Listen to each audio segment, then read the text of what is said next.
Alright, welcome to a new video, ladies and gentlemen. It's been a while since I've been able to post. I'm really excited to share this video with you. It's on the longer side of the spectrum. It's a little long-winded, but I am going to be posting some shorter videos today, and I'm also going to, within the next day or so, be taking this longer 1 hour and 15-minute video and breaking it up into a bunch of little pieces for people who don't have time to watch the entire, lengthy video. So within the first 20 minutes of this video, give or take, there was a couple of verbal mistakes that kind of have bothered me when I went back and reviewed the video. And I want to clarify things, and I want to make right what I said that didn't come out the right way. And right around the 4:30 and 4 minute and 30-second mark, I made this to be designed that are actually moving air cleaners, folks. There are so many suppressed technologies that are suppressed merely because, not even the fact necessarily that it makes money, but because it pollutes the human consciousness and the body, the collective body of humanity so well. So that came out wrong. I did not mean to say that these suppressed technologies that the government is suppressing are being suppressed because they, make a ton of money and because they pollute the earth. These suppressed technologies that I'm talking about are practically free compared to the internal combustion motor and all the other technologies that we're currently using right now that are destroying the earth. What I meant to say is that they are suppressing these technologies because they are so good for the environment and because they're so cheap. And a lot of the the oil industry, the internal combustion motor, a lot of the things that we're using right now are very primitive technologies. We've had access to incredibly advanced, almost spiritually based technologies for transportation for so long, and it's being suppressed because it doesn't make money in the same way that the oil industry and all this other garbage, all these different technologies that we're using, again, that are primitive, such as, but not limited to, the internal combustion motor, they can monopolize on the oil industry.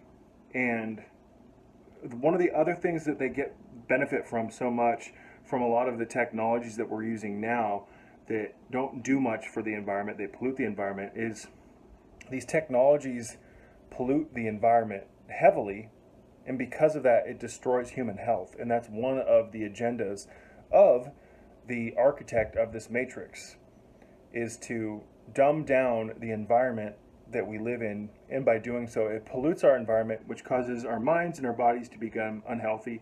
And when we're unhealthy, ladies and gentlemen, it's very difficult for us to ascend into the realms of the truth, which is the Kundalini, the evolution of consciousness. I hope that makes sense. So I just wanted to clarify that. Let's get into the video, and I hope you enjoy this, and may peace be with you all. Alrighty, ladies and gentlemen, welcome to a new video. It's been a while since I've been able to sit down and record some new content. It's been a crazy, crazy month. This past 30 days has been filled full of constant ups and downs, and I flew to California to help nurse a loved one back to health. That was incredibly stressful, and I'm not trying to complain. I'm just being completely honest with you and letting you know what was going on. Luckily, after about 30 days of natural treatments, natural remedies that this individual was not doing before I flew out to help him, he appears to be doing much better. His liver enzyme levels have lowered back to the normal range. His ferritin levels are lowering. Pretty much everything that was out of alignment is going back into alignment, which is just more validation for me. As a natural healer, I consider myself a healer, at least, of the power of herbs, of the power of supplementation, of the power of changing the diet. These things have such large implications that go over the mind of most Americans and people worldwide. People don't know how much power they have to manipulate their health for the better, and most of them are not aware, even in the slightest, how they are changing their health for the worst. Through eating all of the junk food, the chemical-laden, mineral-depleted, enzyme-devoid foods, all the processed bullshit with the mind control agents in it. Yes, I said mind control agents. People, when they hear me say that the food is tainted with mind control agents, they think I sound like a conspiracy theorist. Ladies and gentlemen, if you look up the ingredients in these foods, many of the ingredients are known to inhibit the proper formation of constituents within the brain. They inhibit proper function of the brain, neuronal growth, synapse firing, a handful of different things. They destroy liver, they create fatty liver, a lot of the foods, with all the excessive processed sugar, with all of the refined carbohydrates, which spike your blood sugar, all the fast carbohydrates that spike your glucose. It's just an insane world that we're living in, and the foods that people are consuming, are indeed controlling their mind because they are manipulating the biology. They are manipulating, their physiology, their bodies. And when you destroy the health of an organ, which is a sacred vessel for the divine Kundalini energy, you destroy the health of the mind, because the mind and the organs are intimately connected. So are the mind, the chakras, the entire body. So when you eat foods that destroy your health, you are indeed engaging in mind control. You're accepting mind control because you're destroying your health.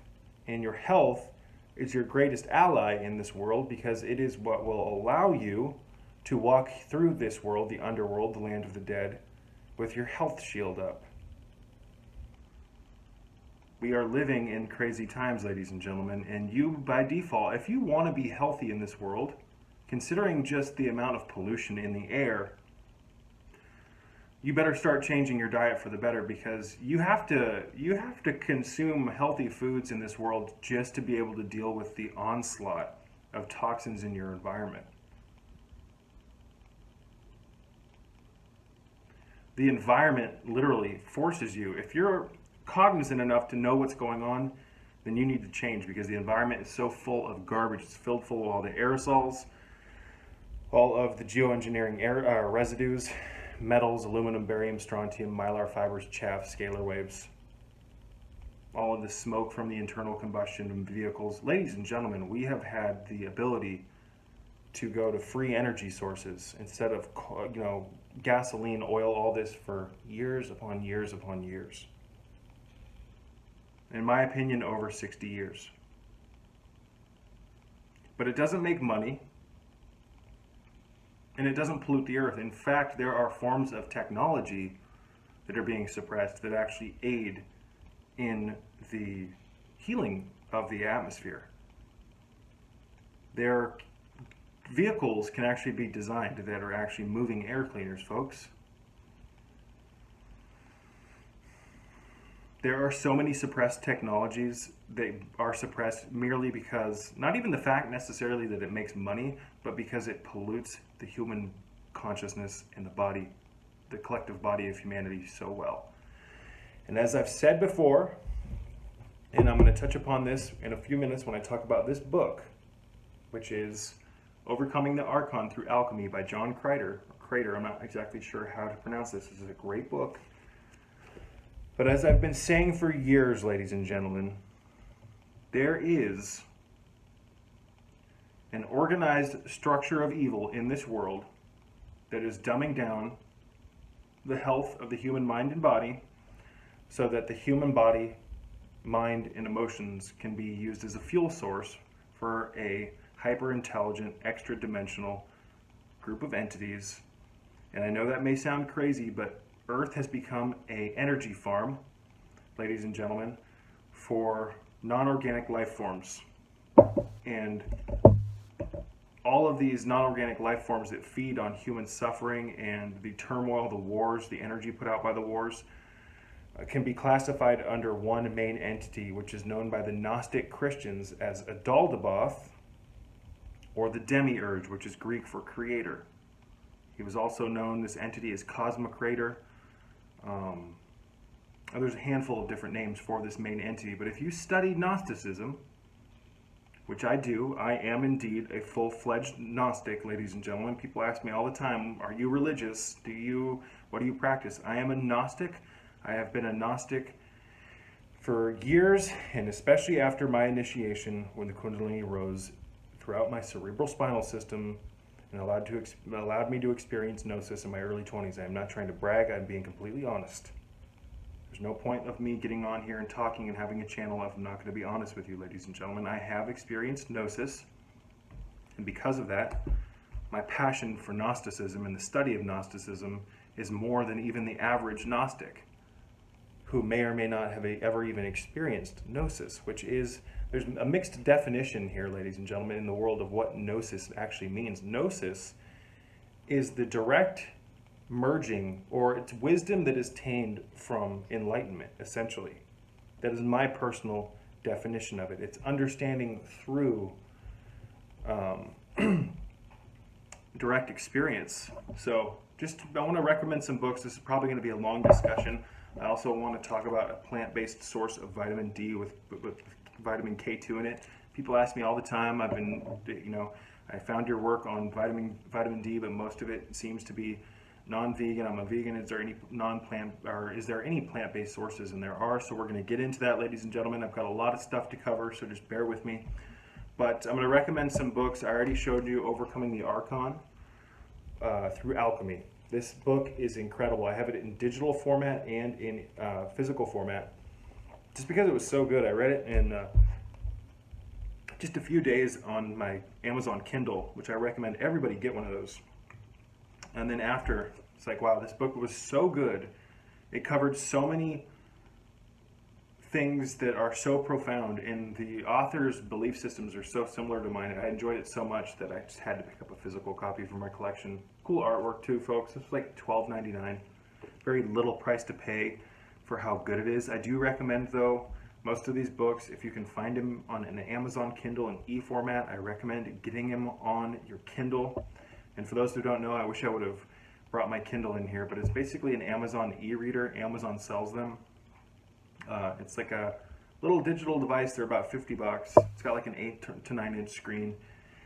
And you download ebooks onto it from Amazon. And ebooks are usually much cheaper. The digital copy to this was like $5.99. And it allows you to have an entire library in your pocket, basically. So I travel a lot. I'm constantly flying across the United States. And it's lovely to not have to bring all my physical books with me everywhere. But I do like to collect hard copies as well. So usually when I love a book, I'll get a hard copy and I will get a digital copy. But getting back to what I was talking about, Gnosis, ladies and gentlemen, this is a good book. This is the author of The Serpent Grail, and I apologize for the upright recording. I have to do this to make upload times quicker. I've had some serious issues, ladies and gentlemen, with my recording software. I got back to Virginia and I loaded some people might find it boring that I just talk about these kind of things. There's little things and I don't really touch, or excuse me, let me try to rephrase that. Some people might find it boring that I touch upon so many different things in all these videos, but this is just the format that I follow. I've always followed this format. I get in front of the camera and I let you guys know what's going on in my heart, what's going on in my life. So I apologize if some of you guys find that some of my videos are a little long-winded, but it is what it is. But I got to Virginia and I came into my office and my webcam was here, my Logitech C920 that I record my videos with, and there's now some issue with my webcam where I can't get the drivers to install, I can't get it to work, it won't even recognize my, had another webcam laying around here, my Logitech C525, so I'm going to have to start recording videos on my camera, and in order for me to do that efficiently, I've got to record at least most of these videos that are long-winded in the upright position where you can see the black squares on right and left, because that makes things much quicker. So it's been a while, so I just want to touch upon why I haven't been recording as much. I've run into so many issues just even being able to record videos that I've had to put them off, and on top of that, nursing a loved one back to health. But I'm back, ladies and gentlemen. I've got the ability to record videos. But Gnosis, The Secret of Solomon's Temple Revealed, by Philip Gardner, author of The Serpent Grail. I've recommended that book in the past. The Serpent Grail talks about how serpent worship was prevalent pretty much all across the United States for hundreds and hundreds of years, and it's actually been kind of like the leading undercurrent in most modern mainstream religions, even though they don't really advertise that anymore. The roots of many religions, ladies and gentlemen, is the serpent.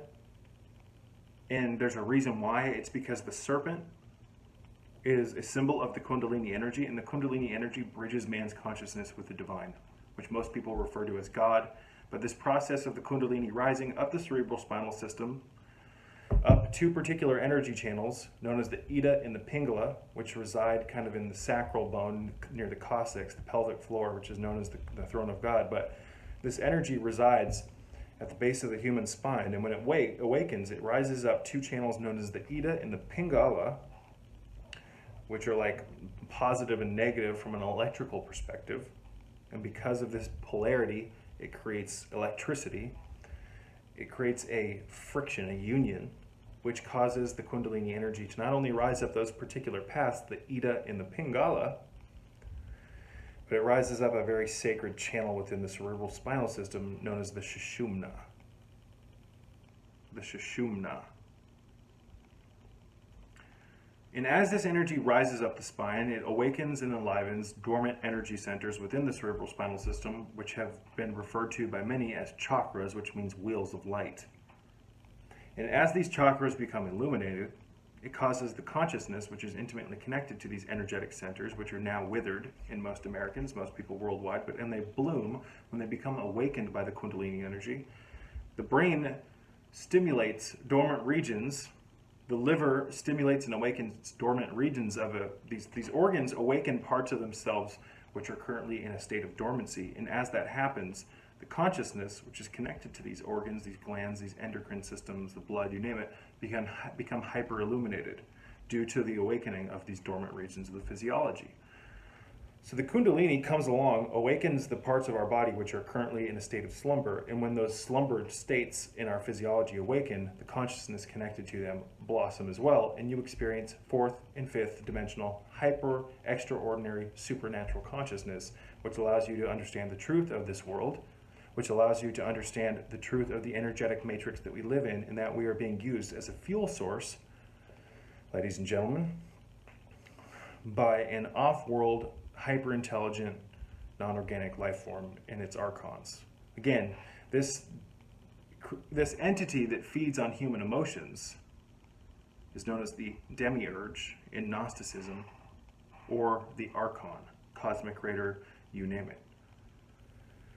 So the Kundalini, the snake, why I brought that up and how it is the fundamental underpinning of almost every sacred religion throughout the world, or at least when they started they were sacred. Now most religions are about profit and mind control, because the great Archon, also known as cosmic creator or the Demiurge, uses these religions to suck energy out of people and control their minds, like sheep. But the underpinning of most religions is the serpent, because the serpent is symbolic of the Kundalini.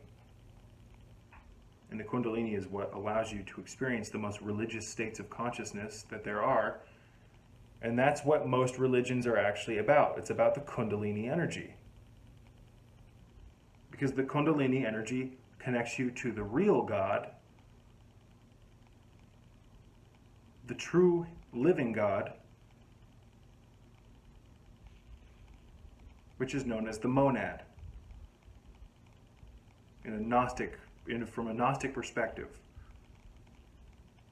So God resides within us, but we don't know that because we're currently in a state of slumber. We're currently in a state of consciousness that keeps us from understanding this truth. So bear with me really quickly, ladies and gentlemen. I don't have my phone on airplane mode. Someone's going to call me soon, and I don't want the camera to get cut off. Just bear with me, I apologize. I'm trying to message someone on my laptop. Okay. Hopefully this person gets this message. But the snake, again, is the foundation of most religions because it represents the enlightenment of the human genome, the enlightenment of the human mind, and the connection, what the Kundalini or the serpent energy connects us to God, ladies and gentlemen. It allows us to realize that we and God are one and the same. You see, we've fallen so far, we are actually in an enlightened state, in my opinion, based on my experiences with Gnosis or the Kundalini rising. We have no limitations, ladies and gentlemen. There are no limitations. But right now we have these belief structures that inhibit us from being able to see or experience the truth that we can do anything we want. And I'm talking about flying, I'm talking about breathing underwater, I'm talking about what's known as the superpowers of the Kundalini. These are known as siddhis or siddhas. And I believe there's 28 main siddhis that an individual can learn how to master when the Kundalini rises, these are superpowers.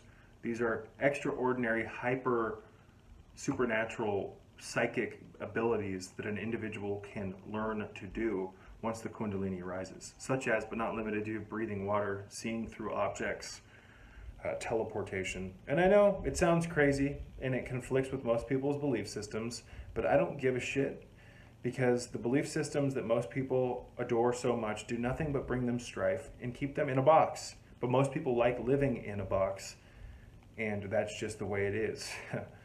But I'm going to pause and put my phone on airplane mode so I don't get any calls, ladies and gentlemen. I'll be right back. Alrighty. So, most people live in a box. Most people's condition has been guided in a particular direction by the system that we live in. Most people's belief systems have been given to them through external sources. I believe this is, most people's belief systems have been handed to them by the system. And the system's information is bogus, it's bullshit, and it's designed to keep you in a very limited space of thinking and cognition. It's designed to keep you in a slave mentality, ladies and gentlemen. It's designed to make you think that you came here to work your entire life and to just put the pedal to the metal and just wear yourself out and lose all your energy. Most people have been given what's known as a no pain, no gain subconscious program, where you actually believe that unless you exert yourself to the point of near exhaustion and constantly work, then you'll never have anything. Belief systems control our minds. Belief systems have taken over the human consciousness and led the collective mind in a negative direction. Most people's minds adhere to something that's known as rational thinking. And I'm not saying that rationality is a bad thing, but the rational thinking that most people follow has been given to them by the system, and that rationality is defined through the system's standards. So the system says pretty much if you can't understand it, that it's not real. The system wants you to believe that, there's all these things. The system pretty much wants you to think that we're just these meat machines that came here to work and just... I'm not even going to get into it, ladies and gentlemen. I talk a ton about mind control in most of my videos, and I just don't want to repeat myself too much, although repetition of a message is a good thing. I just wanted to get that off my chest, that most people's belief systems follow what's known in today's standards as rational thinking or reason. But the reasoning and the rationality that most people have adopted is by the system's standards. Most people's understanding of the world has not come through direct experience. It's come through being told, things about the world, things about what's right and what's wrong. It's all been given to you by the system. And the mind, when you're born, you're very pure. You don't have the limitations that the average person has when you come out of the birth canal, ladies and gentlemen. You're in a state of innocence, and that's why the system wants to inject you as an infant. That's why the system wants you to go to school at such a young age. It wants to take your mind and it wants to reroute its trajectory so that you can be kept in a state of complacency, because the system and the Demiurge, which I talked about, which is the Gnostic demon that controls this world, that's posing as God, doesn't want you to figure out the way out of this system and awaken your inner power again and destroy it. This Archon, this entity, appears to be a very pathetic entity. Almost like Stephen King's It.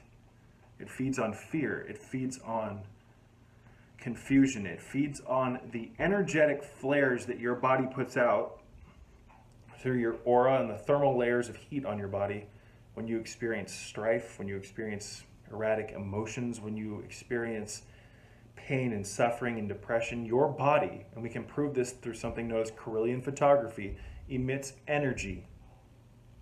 And that energy is a fuel source to these particular life forms. And I know that sounds crazy, but it's the truth. The arcane physiology of the human biology,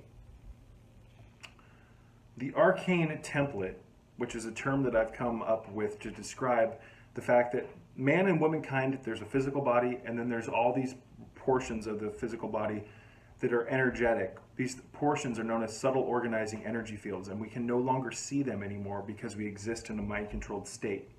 But these subtle organizing energy fields, and your aura is part of it, ladies and gentlemen, your meridians are part of it, your astral body and your causal body and your Merkaba, these are all parts of your subtle organizing energy field. And what these energy fields do is they hold your physical protoplasm bound together. It's what holds, it's like a vacuum or an egg, an energetic egg, which holds all your atoms and the most minute particles that make up your physical matter. It holds it together. It's almost like an egg might be one of the best ways to describe this. An eggshell holds the matter together. When the eggshell cracks, everything seeps out. The Merkaba, which is the pinnacle, the biggest part of this energy field, contains the aura, the physical body, the causal bodies, the astral bodies. It holds everything in, almost like a Russian Kubi doll, I think they're called, which are like those dolls that your grandma probably had, at least mine did, where there's a wooden doll, you take that one apart, and then there's another doll inside, and then there's another doll inside. These are called Russian Kubi dolls, I believe. But the energetic fields that we can no longer interact with, those are largely what these non-organic life forms are feeding off of. When you experience emotions, when you experience depression, ladies and gentlemen, or trauma, you put off massive amounts of non-physical energy that can be seen, again, through Carillion photography. This energy is then excluded or exuded out of the body and is picked up by these non-organic life forms and then consumed. Now you may be wondering how the hell all this can happen, or how this great Archon can feed off human emotions. Well, ladies and gentlemen, it's placed itself, part of itself, within the human consciousness. Most people have this Archon inside their mind, whether they believe it or not. And it's not until individuals experience higher states of consciousness, also known as Kundalini or Gnosis, that they will experience the fact that they have part of themselves that is not themselves, and that their thoughts are not their own thoughts, and that they have a possession program. The Archon puts itself, or puts part of itself, in the human being's mind, collectively, in all of us. And therefore it exists within us. And as we experience these emotions, it's fed through that possessed state of consciousness into itself. I hope that makes sense. We're dealing with something that's hyper-intelligent. We're dealing with something that's omnipotent and omnipresent. It can be in multiple places at once, but it's poisoned the collective consciousness, ladies and gentlemen. And a part of it resides within all of us. So when we experience, especially negativity, these non-organic life forms love negative energy, because negative energy is imbued with so much emotion, so much power. And there's so much more of it than positive emotion in today's world, which is the equivalent of hell. Now, from an alchemical perspective, and I consider myself an alchemist, ladies and gentlemen, but from an alchemical perspective, there really isn't negative and positive energy. There's just energy. So it's not necessarily that this entity, this group of archons, prefers negative energy. It just prefers energy with large emotional charge, and negative energy has that. And there's so much more negative energy in the world than positive energy. Again, we live in hell, and most Gnostics, or most people who consider themselves Gnostics, believe that the earth is hell and that the creator of this dimension is an evil entity. A great, or I wouldn't necessarily call it a great book, but there's a book called The Forbidden Religion. It's a black book with a picture of a man sitting on a chair who's like a god figure, and I can't remember the name of that author. It's a free book on Amazon.com if you have Kindle Unlimited. I recommend reading that book. It's only about 100 and maybe 20 pages. You could read it in a day if you really wanted to. But it talks about how the snake, the Gnostics view the snake as the real savior. Jesus and the serpent, and as well as Lucifer. Which, Lucifer, up until pretty much the Roman Catholic Church, was considered the bringer of life and was not an evil entity. Lucifer is the morning star, ladies and gentlemen. It is the illuminated consciousness. Most of these books, when they're talking about Lucifer or particular demons or even angels, these are metaphors for certain processes that are within our own biology. But people fear religion so much. He said that Lucifer wasn't evil. He must be a devil worshiper. Oh my God.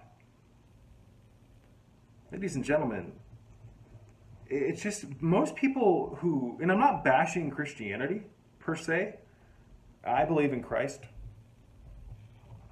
I am a devout follower of the Christ energy. But I am not in any way, shape, or form a conventional Christian. I consider myself a Gnostic Christian, and the Gnostics viewed Jesus as, again, I don't mean to put so much emphasis on the Kundalini, but it is the most important thing ever. Jesus Christ is the risen Kundalini energy. It's contained within all of us. Just like Jesus said in the Bible, "Ye shall perform miracles greater than me."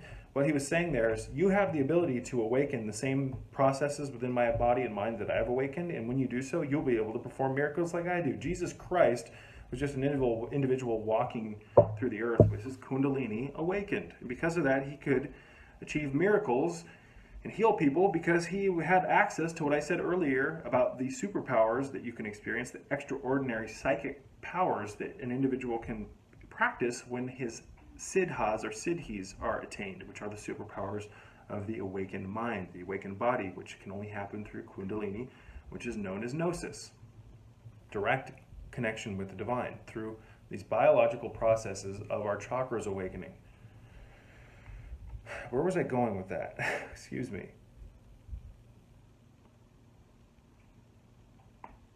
Jesus Christ, certain scholars, a man named Bobby Hemmett says that Jesus can be broken down, the meaning of Jesus Christ, the name, can be broken down to Jesus, which is the body, and Christ, which is the spirit.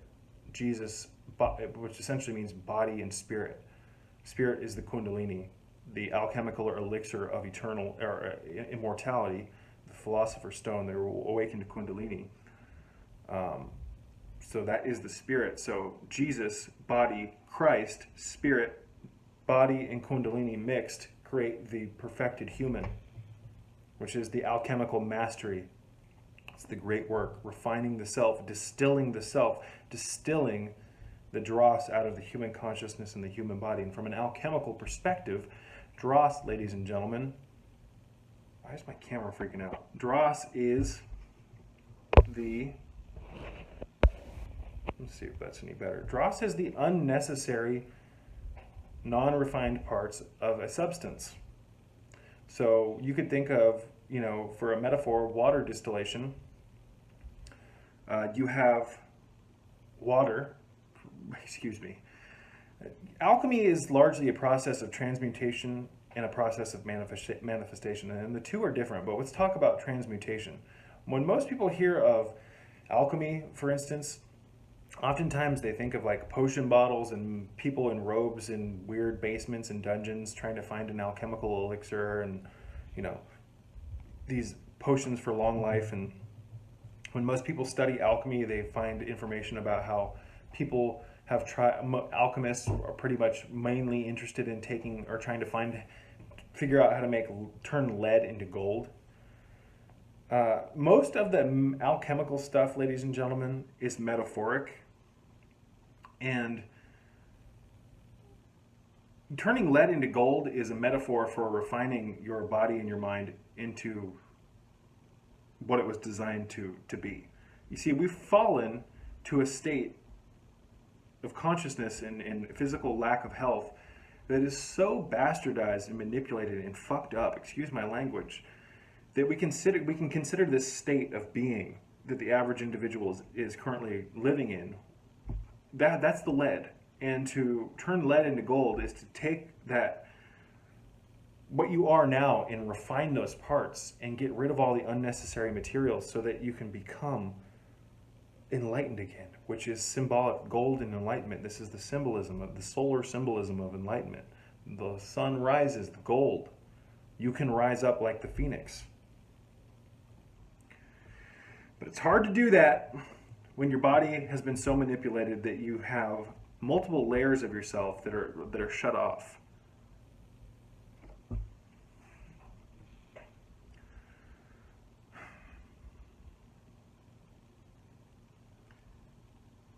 But alchemy is largely a process of transmutation, and transmutation is essentially, in layman's terms, a very brief definition, is to take one thing, usually in a crude state, and turn it into something refined and purify it.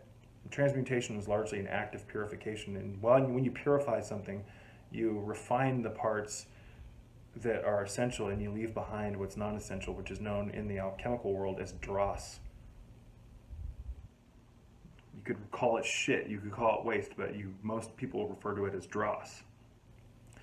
So an example of transmutation on a physical level would be water distillation. You fill up your water distiller with tap water, which is filled full of hexafluorosilicic acids, hydrofluorosilicic acids, pipe residues, scaling lime, inorganic compounds, radioactive components, plutonium, chlorine, chloramine compounds, algicides, cobalts, disinfectant byproducts, runoff, animal blood. The list goes on and on and on. So that, by default, that tap water is pretty disgusting. There's a lot of dross in it. And when you distill that tap water, you expose it to chaos. Another alchemical term that I'm not really going to get into right now, but chaos within the world of water distillation is all the bubbling and all the heat being created within the boil kettle, and the water, the steam, condenses into a liquid. As the steam rises, in a water distiller, there's a boil kettle, there's water that goes up to a certain level, then there's a bunch of space, and then there's a little hole. And as water boils, it bubbles and steam rises and goes up that little hole, which is a metal coil, and goes into a circular motion, condenses into a liquid, and then boop, bloop, falls into a collection jar. And because the liquid in the, or because of the dross, the waste, the chlorine, the chloramines, all that garbage in the tap water is too heavy to rise with the steam, it's left in the boil kettle. And that's why when people distill a gallon of water and they look into the boil kettle after that, they go, holy shit. What the hell have I been consuming? I have been consuming this. Remember, ladies and gentlemen, if you don't filter your water or distill your water, you become the water filter. You become the water distiller. And you will tax your kidneys, you'll tax your liver, you'll tax your gastrointestinal system, you'll destroy and wipe out the health of your gut microbiome. With the chlorine, especially, and the chloramine compounds, these destroy the gut flora. And your gut is being referred to by many doctors nowadays and scientists as the second brain. There's an intimate connection between your gut and your brain. It's an intimate connection between everything. Everything is connected. This body and this mind is a unified field, quantum field. We are living in a quantum vortex of sorts, ladies and gentlemen, and we're living in an energetic world, an energetic matrix. And because alchemists have known since time immemorial that everything is energy, but science and these organized structures of thought and these religions have taught you that everything is just a world of objects, and basically we are the superior apex predator out here, and pretty much we're the only one with total sentience, and so because of that we can do whatever the fuck we want with everything. We're taught that we live in a world of objects, but an alchemist understands, and John Creder talks about this heavily in his book, Overcoming the Archon Through Alchemy, that we live in an ocean of energy. Not a literal ocean, but an ocean, a vast field, metaphorically speaking, of energy. This bottle of oregano oil may look solid, but it's actually a conglomeration of different energetic pieces moving at various frequencies. All matter is merely energy condensed to a slow vibration, just like that Tool song, the beginning of the song Third Eye by Tool, where he goes on to say, today a young man on acid realized that all matter is merely energy condensed into a slow vibration. It's true. What appears to be solid is actually moving. It's not solid. If we could actually see the auras around everything and all of the non-physical parts of all these physical objects, we'd realize that we're living in an ocean of energy. It's all energy, ladies and gentlemen. And because we're unaware of the fact that everything is energy, that's how we've become a fuel source for this Archon, because the human being is pure energy. This body is electric, ladies and gentlemen. It conducts electricity. It produces consciousness. It produces energy. Especially when you're in a state of enlightenment, you'll be able to see all the energy that you're putting off. You'll be able to see just how intricate the aura actually is. It is not some fog or some weird little bubble around you like all these metaphysical books have portrayed it. I've looked at the depictions of the auras in these metaphysical books, and they've depicted it as like this little sphere that just encompasses your physical body. The aura is a part of a totality, a system of multiple different energy fields, and the aura talks to you like a computer when it's awakened. When you become enlightened and you experience true enlightenment, true gnosis, it's like getting into a spacesuit of sorts, an extra-dimensional divine spacesuit. It talks to you. My aura talked to me. It started rotating around me. I could see all the microcrystalline, geometric, jewel-like patterns that encompassed this giant aura that was intimately connected to all the movements I made with my body and all of the glands in my system and my chakras. Every little movement that I made with my body, I could see all of the different points of energy, all the meridians on my fingers connecting to this aura. So as I moved, the aura would spin and move with me. And it was like, it was telepathic with my mind. And I remember when I finally experienced Kundalini Christ consciousness, and I finally stood up and took my first breath of real air. When I finally opened my eyes for the first fucking time in my life, and I could see the truth of what I was designed to be, the aura was there to comfort me. And it said in this female digital-like voice, "Welcome to your aura. Magnificent, isn't it?" As all this stuff was making these like beeping noises and these movements and like this robotic sounds, it was incredible. And I'm not sure, ladies and gentlemen, if the aura is just aware of how my heart is inclined, or how would I say it? And now this is a sword. This is a air dagger that one uses in the magical system of using the elements, or elemental magic. I don't just carry swords around, ladies and gentlemen. I just sometimes hold these tools. The sword in magic represents the distillation of thought. It represents the ability to take a thought and turn it into a physical reality through the element of fire. But, excuse me.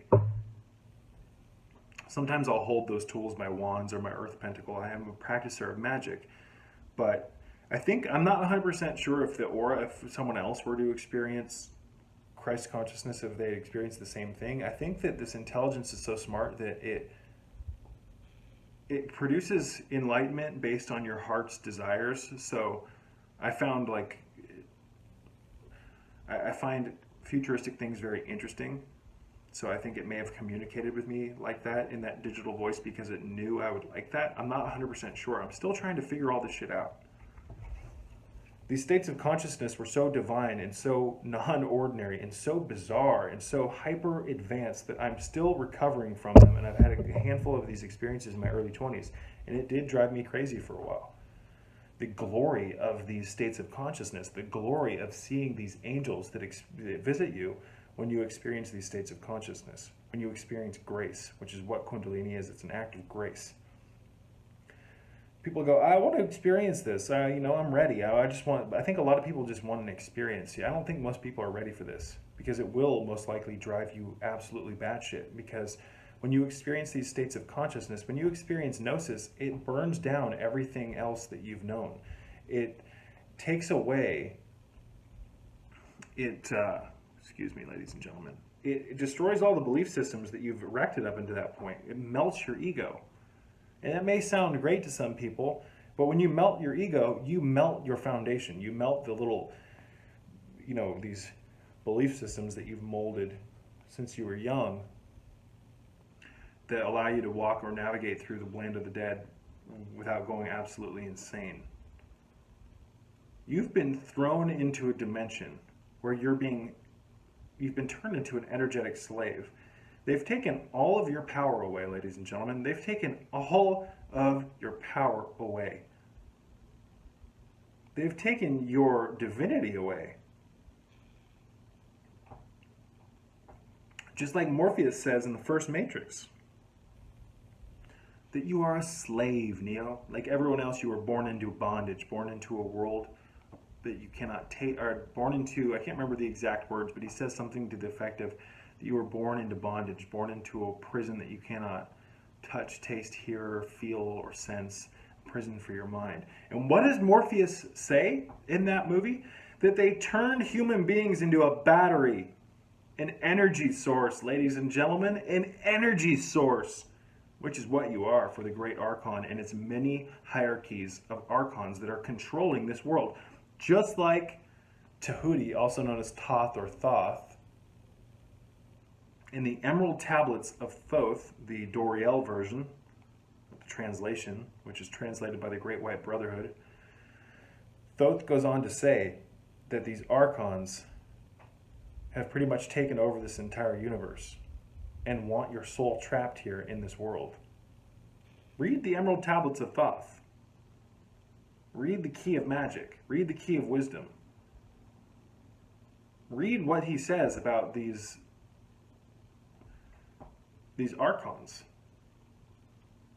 that are constantly trying to inhibit your ability to escape controlled consciousness and achieve freedom or Gnosis or Kundalini Christ consciousness. This stuff is mentioned as well in the Egyptian Book of the Dead. The Egyptian Book of the Dead, I'm not really going to get into it in this video because I'm still studying it myself, but there's various levels and there's various different demons and spirits that you encounter as you try to navigate through the dead, the land of the dead, which we're in now, ladies and gentlemen. You think you're truly alive right now?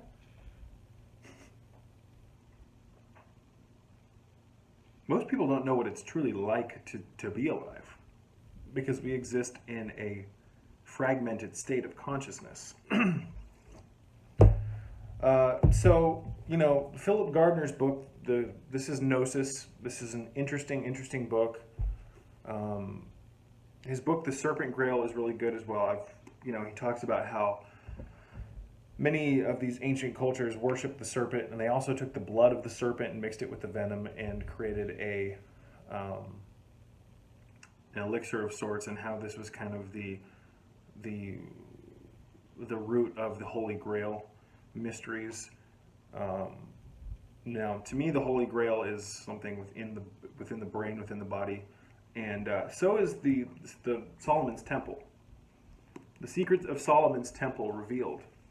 And Philip Gardner goes on to talk about this as well, how he believes that the Solomon's Temple is actually the human body, ladies and gentlemen. Excuse me, I sit too long in this really uncomfortable chair, and when I move, it really hurts my lower back. But let's just read a passage from Gnosis by Philip Gardner. I wanted to read his definition of Gnosis, and this can be found on page 11, Introduction. I don't speak, I'm assuming this is, there's a passage here that's in Latin. I'm not going to try to read it, but it says, what it translates to is, you will be like God, conscious of good and evil. Many people have no understanding of what the word Gnosis means. Others think that it simply means knowledge and leave it at that. Yet there is a deeper meaning. It is a word that gives rise to the title Gnostic, or one who has special knowledge. The true definition of the term Gnosis is the direct mystical experience of the divine in the self. It is the realization of the true nature of ourselves and cannot be discerned through intellectual dogma or doctrine, but only through experience. The beliefs in ultimate secrets of the Gnostic Christians are a mystery to most people. They practice a spirituality that is distinctly more Eastern than the traditional Western version of Christianity. As Matthew says in the book of Thomas, for whoever does not know, let's try that one more time. As Matthew says in the book of Thomas, for whoever does not know self does not know anything, but whoever knows self already has acquired knowledge about the depth of the universe. These are the words of Christ according to Thomas, and these few words reveal the depth of Gnostic belief. This passage seems to say that the most important place to search for the truth, the divine, and for ultimate knowledge of the universe is within ourselves. So I don't want to read too much of this, but there's a passage here called the Serpent. I'm not sure if you guys can see that. Fucking camera won't adjust. The Serpent. There's another chapter. Let me just break down the names of the chapters to see if you guys may be interested in buying this. I got this for $11. The Serpent, Chapter 1. Kundalini, Chapter 2. 3. The Shining. 4. The Void. 5. The Hidden Bible. 6. Ancient Religious Texts. 7. The Goddess and the Temple. 8. The Temple and the Templars. 9. Solomon's Secrets. Chapter 10. Mystics, Alchemists, and Gnostics. Conclusion. There's an appendix on the Knowledge Dictionary. And then there's an Appendix B, Timeline of Serpent Worship. So serpent worship goes back to, ancient Asia, Egypt, Sumeria, India. There's multiple, pretty much everywhere that man and woman has set foot on the earth, there's been serpent worship. This goes back a very, very long way, ladies and gentlemen. The Vandals, let me just, bear with me 1 second, folks. I'm trying to find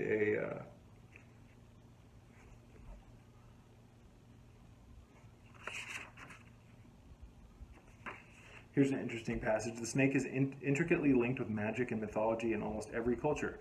It has been seen as the personification of wisdom and goodness, and alternatively as the personification of evil, thus revealing the duality that is implicit to its nature. This also implicates the duality of the energy serpents known as Ida and Pingala, see if I'm recording, which traverse the spine in the Hindu tradition known as Kundalini. The Kundalini is commonly seen as one of the paths to true wisdom. But as I revealed, this is on page 21, as I revealed in my previous book, The Serpent Grail, the serpent cult was prevalent across the globe in ancient times. The snake often has a wonderful and physical elixir of life in its venom. The venom is packed with proteins that scientifically have proven beneficial properties, which actually aid the extension of life and improve health. I showed how the ancients understood this, utilized it, and included numerous references to it in their texts, art, and structures. Eventually, the mixing of blood and venom from the snake in a ritualized bowl gave rise to the holy mixing bowl we know today as the Holy Grail. Why would a slithering snake, which moves across the ground, eats its victims, and casts off its skin, be seen as a symbol for the ultimate knowledge? And then he goes on to explain. But we'll get into that in just a second, ladies and gentlemen.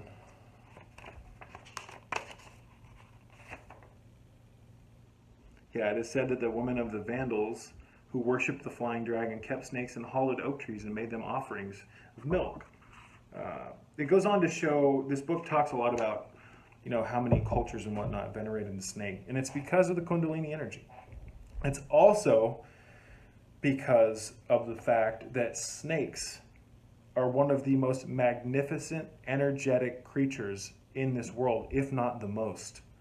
And what I mean by that is snakes cast off a magnificent energy field, a magnificent aura, and a magnificent intricate geometric energy quantum vortex around them, ladies and gentlemen.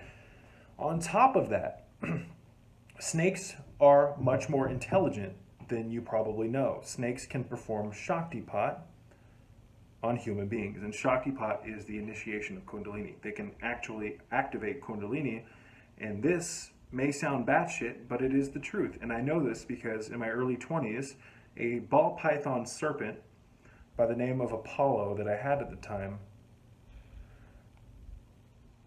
awakened my Kundalini. I had this direct mystical experience with it where it started moving and undulating, the snake, in these weird patterns in its cage, and it crawled in the weirdest way, and it put me in a trance of sorts with its pattern, the way that it moved.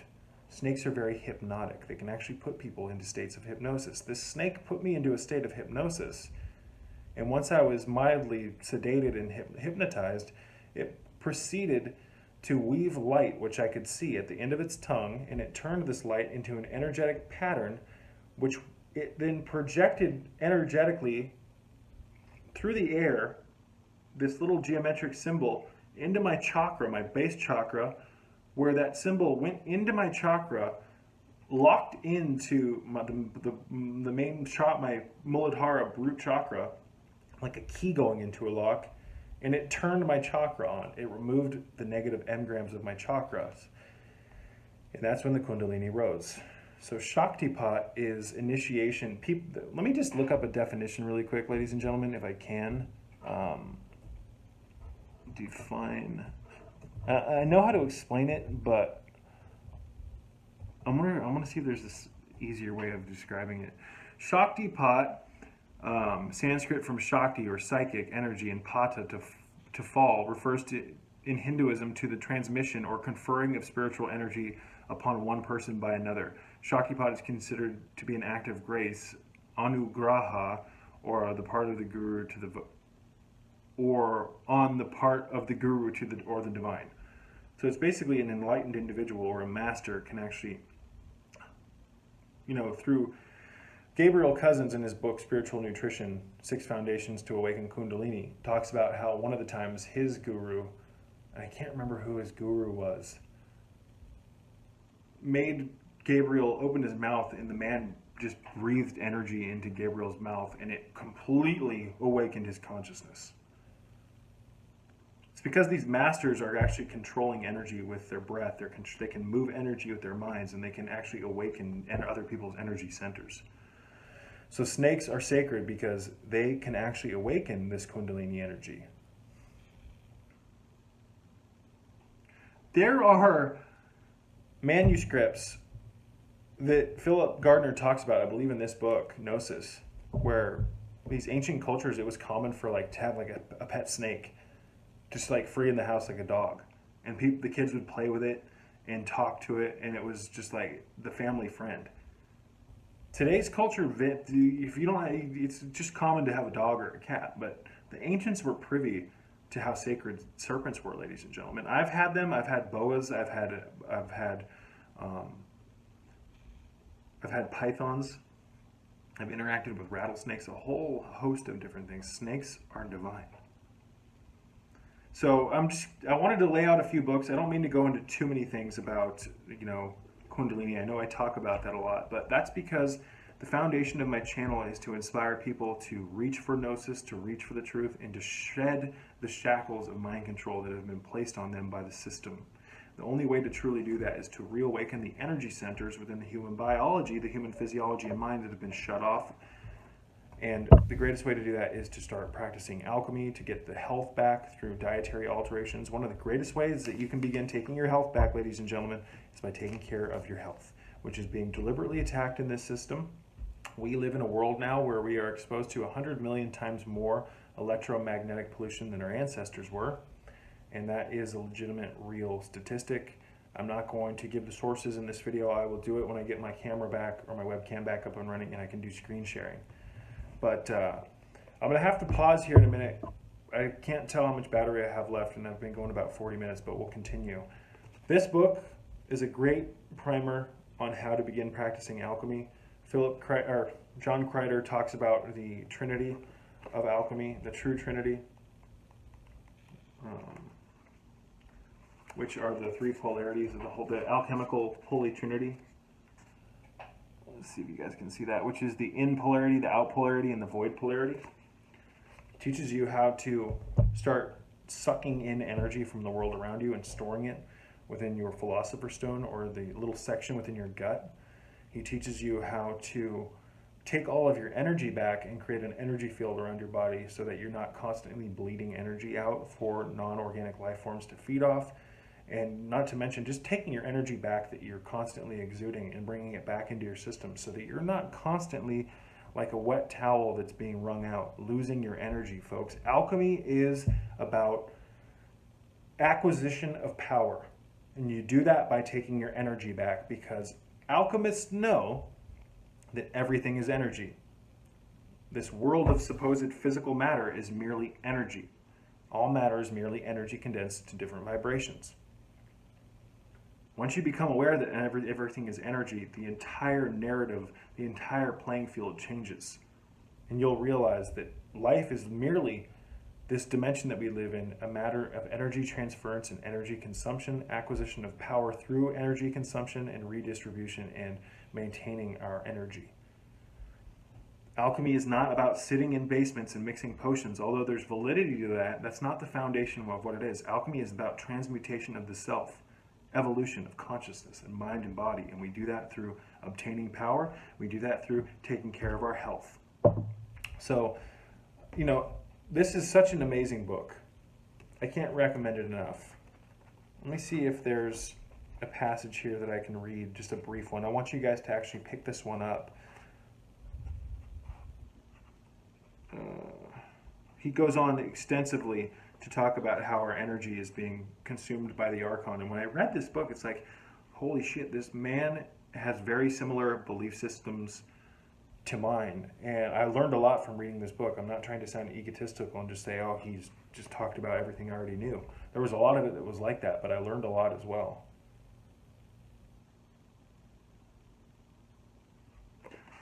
Let me just bear with me here, folks.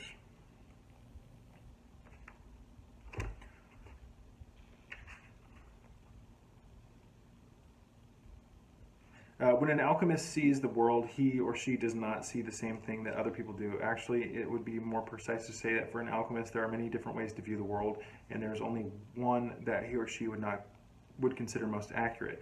As I've mentioned before, when the average person looks at the world, he or she sees objects. They see concrete obstacles that must be avoided, manipulated, or walked around if necessary. They even see their own bodies as an extension of themselves, as objects that must be worked upon and manipulated in highly mechanical ways. For that reason, they have developed all sorts of different mental processes in order to try and deal with the cold mechanical life they perceive. Alchemists, on the other hand, have the possibility of seeing the world in different ways, and of all the ways that are available to them, there's one which is considered the most correct way. This most correct way is the energetic cognitive position. What this means is that for an alchemist, life does not have to be about objects at all. Life and reality can be perceived as energy, and when the world is perceived in this way, they realize that it is the fluctuations and alterations of energy that define how we all experience reality. Moreover, since these fluctuations and alterations of energy happen in ways that are not bound by the cause and effect models that the modern world accepts as being the only way possible, alchemists can experience them in ways that are very difficult for the average person to even conceptualize. You know, a lot of this you need to read up until these passages for it to make sense. And again, this is on my essential reading list now, ladies and gentlemen, along with books like The Finding of the Third Eye by Vera Stanley Adler. This is available in my Amazon store, I believe. $6-7. Basic Magic by Philip Cooper. Get his book, The Magician. Get all of his books if you can get them. John Crider also has a book called Magnum Opus, which is about the Philosopher's Stone. But I would recommend, out of all of his books, start here, ladies and gentlemen. This book reveals the truth about the evil force that now controls humanity and shows you how a person can escape this prison without walls so that they may beat the great Archon forces at their own game. In this book, I show you a very ancient system of energetic manipulation referred to as alchemy. Now, unlike most of the literature that you can find on alchemy, There are no hidden codes in this book that will allow only the initiated to learn the real truth. This book is not made up of half-truths, metaphors, or riddles. It plainly explains how to use alchemical energetic techniques. This complete alchemical text reveals the truth about the Great Archon and the reasons for all the strife and pain in this world. The real truth about energetic essence of humanity, how this energy is absorbed and created, and how this energy moves within and without the human energetic structure. You will also learn how to use the power of the mind to change your physical objective reality, use your will force to redirect the people around you so that they either help you or don't interfere with the life that you want to live, gain more power and wisdom so that you may use your power wisely, become wealthy both materially and spiritually, stop the flux of life and attain what some Eastern schools referred to as samadhi and eventual nirvana if you so desire, move beyond this world into other dimensional states. He's also got a great book on out-of-body experiences. So this is a great bang for your buck. The Magnum Opus book is like $40. It's a $20 digital copy. This is $13 in hard copy and $5.99 in e-format. So some of his other books are only like 40 to 70, 100 pages, and they're about $10. So this book was $13, and it's about 280 pages. And his other book, which is relatively cheap, it's like $10 in hard copy, is the book on out-of-body experiences, which teaches you how to use the void polarity. He breaks down the alchemical system to the alchemical holy trinity, which is known as the in polarity, the out polarity, and the void polarity. And the void polarity is essentially the ability for the alchemist to retain his energy and keep it inside his system, his or hers, so that he doesn't lose energy. The in polarity is the ability for the alchemist to be able to suck or consume energy from the outside world and bring it into his or herself to acquire power, to use that power for great things, changing the world, you name it. And then the out polarity is the ability to take some of the accumulated energy and project it into the world through the will and the intent to be able to manipulate the world and bend it to the alchemist's will or desires. So I'm not going to get much more into that in this video, ladies and gentlemen. We talked a little bit about the Archon. The Archon feeds on distilled human emotion that is usually negative by definition, although from an alchemical perspective, alchemists don't see negative and positive, they just see energy. So we exist in a world filled full of entities that exist outside the scope of the human perceptual abilities because we've reached a state where we're not enlightened anymore. And because of that, we are attacked constantly by multitudes of different non-physical entities that exist in fourth and fifth dimensional overtones, as well as the astral plane. These energies suck human energy out of the human energetic field, ladies and gentlemen. And as I said earlier, the Archon appears to have superimposed part of itself over human consciousness. And because of that, when a human being experiences trauma, when a human being does something that brings a lot of turmoil or stress, because the Archon has omnipresently macro-imposed or superimposed some of its consciousness into every single human being's mind through the collective consciousness, it's able to take some of that distilled human emotion and suck it into itself. I hope that makes sense. So basically you have human consciousness, and then within that human consciousness, the Archon has placed or superimposed some of its mind and consciousness within the human biological and mental framework. So as you experience emotions, it does as well. So we're going to talk about ways to banish this Archon from the human consciousness, because everybody has thoughts to some degree that aren't their own, that exist due to these negative forces. In my opinion, and these are just my opinions, I've been saying this shit for years, ladies and gentlemen, that there is a negative force in this world that is trying to occupy the human consciousness and use Earth as an energy farm. I've been saying this for years. The Matrix has been saying it for years. People like John Crider are saying it. The Gnostics have been saying it for hundreds and hundreds of years. Awesome book. But again, this is a great book too if you're interested in the history of serpent worship and the secrets of Solomon's temple, which is the enlightened human body. Someone just, package just got delivered. I'm going to pause. I'll be right back. All right, folks, that was a false signal. But I do have a package showing up today. I've got a bunch of herbs and different supplements, and I've also got a new air filter showing up, which I will do a review video on here on the Patreon page. I will review that air filter. It was only like 40 bucks. Air filtration is essential, ladies and gentlemen. Mind control is done largely through the breath. Alchemy, to a large extent, is about learning how to breathe again. The attainment of power is truly about learning how to control the breath. And we spend 1/3 of our life in bed. We spend another third of our life inside preparing meals and just hanging out with family. And the average house is filled full of garbage air. The air inside the house is usually much dirtier than the air outside. If you want to learn how to do deep breathing, if you want to get serious about your health, you need to get an air filter, a quality one, so that you can get rid of a lot of the dust and a lot of the garbage. If you ever turn your lights off and get a high-powered flashlight and, for instance, like smack your couch cushion, and then with that flashlight shine right above the couch cushion, I don't know why my camera's flipping out, you'll see all sorts of dust, all sorts of particles, and all sorts of garbage. And you're breathing all that. You need to get that out of the atmosphere so that you can have better breathing. If you want to learn how to deep breathe, you can do so by filtering the air. If you filter the air in your environment, you will naturally breathe deeper. So I want to start wrapping this one up, ladies and gentlemen. My battery's running low. This is the Amazon. What is wrong with my camera? Bear with me 1 second, folks. That should do the trick. This is the Amazon Kindle I was talking about. This is made by Amazon. You can get on the internet with it. You can store all your books. This is, I'll show you the book I was talking about really quickly.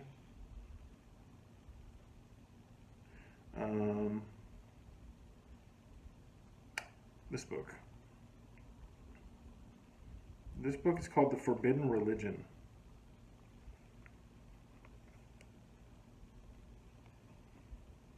That's what it looks like.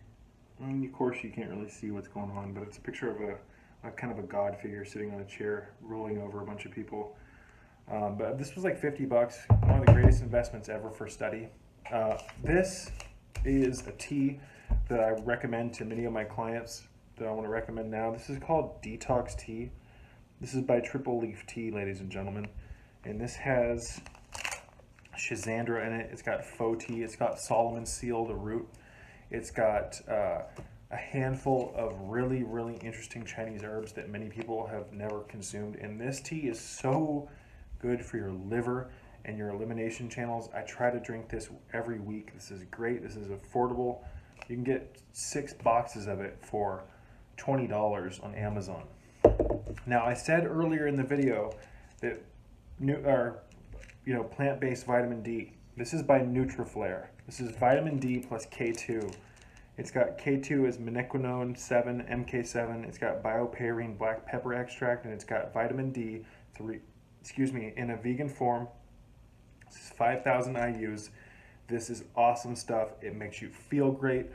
There's so much depression going on in the world, ladies and gentlemen. There's so much mental fog and whatnot. It's often related, partially, to a vitamin D deficiency. And I feel so good when I take these.